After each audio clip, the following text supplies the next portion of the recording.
자, 인문예술 지금 10강입니다. 여기 사회 계약론에 대한 이야기인데요.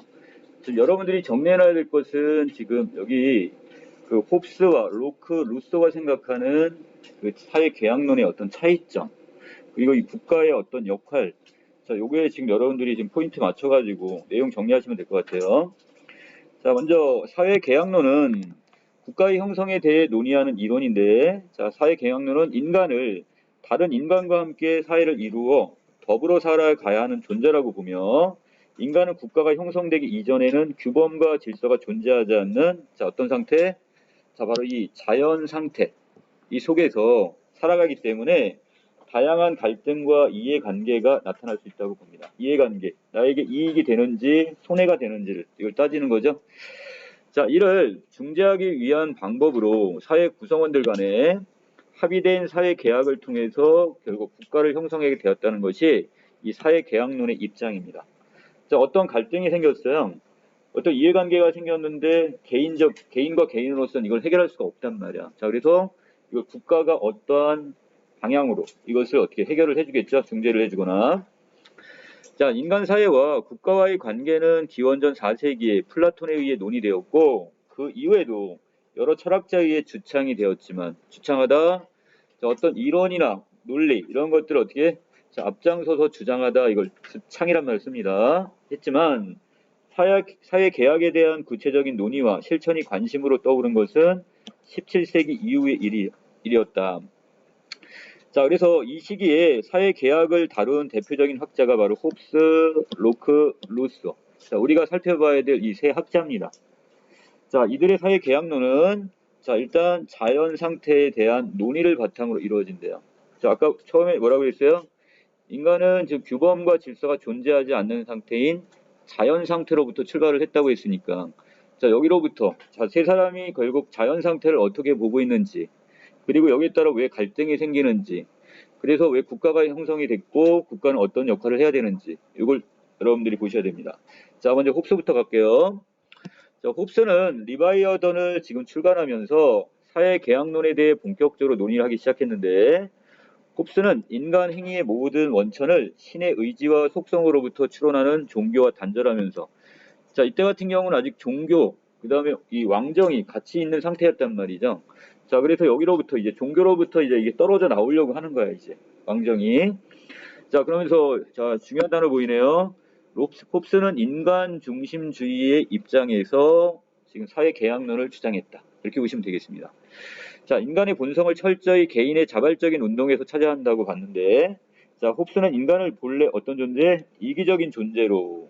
자, 그리고 자기 보전을 위한 이익 추구의 욕구, 또 자발적으로 자기 보전을 도모하는 자유의지, 그리고 다양한 방법 중에서 자신에게 가장 유리한 방안을 선택하는 합리적 행동의 근거인 바로 이성이 본성에 내재되어 있다, 이렇게 봤습니다. 자, 홉스는 인간은 이기적이면서 나름대로의 뭘 갖고 있어요? 욕구와 자유의지도 있고 또 이성이라는 것이 있다, 이렇게 보고 있네요.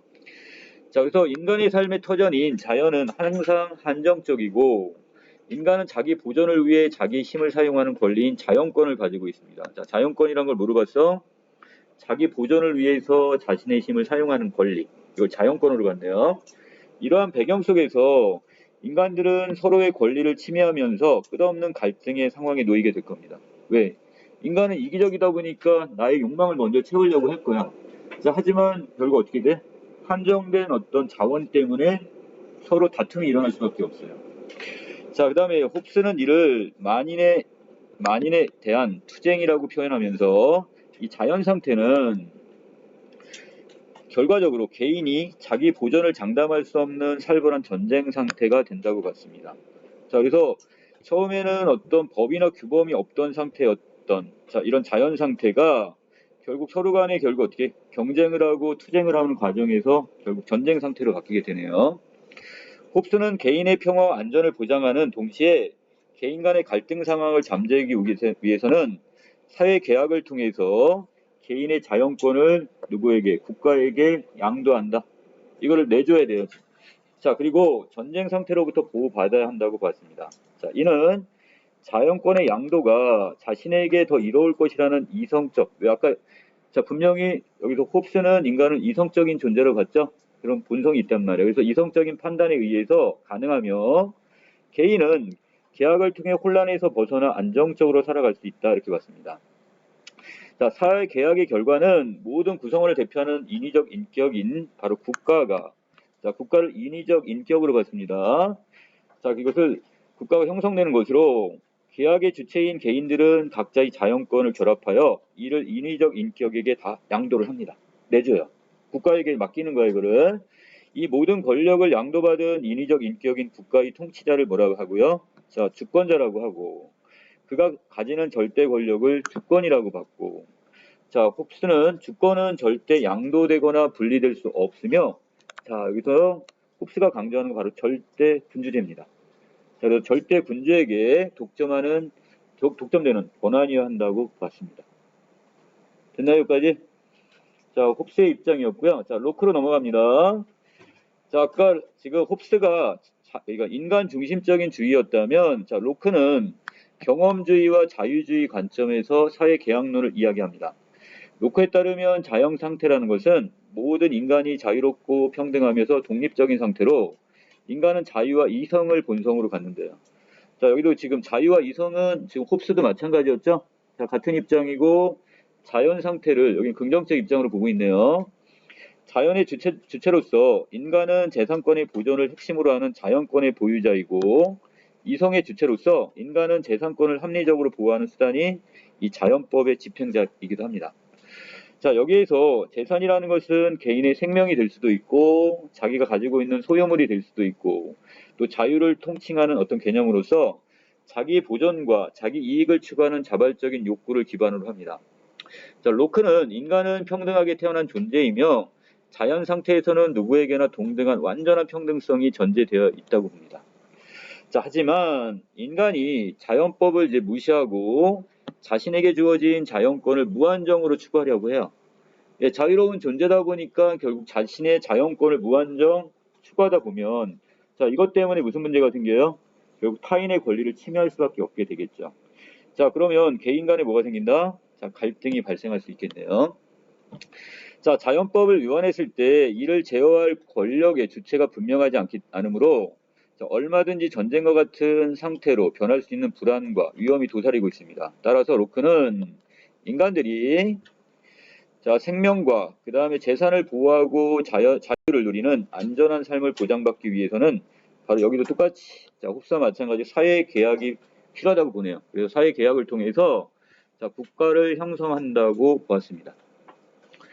자, 사회 계약을 통해 개인은 자연법 집행권을 국가에 양도를 하고 또 국가는 구성원 간의 갈등을 해결하는 동시에 자, 구성원들의 권리가 침해되지 않도록 노력하는 것. 이게 바로 국가의 역할이란 얘기죠.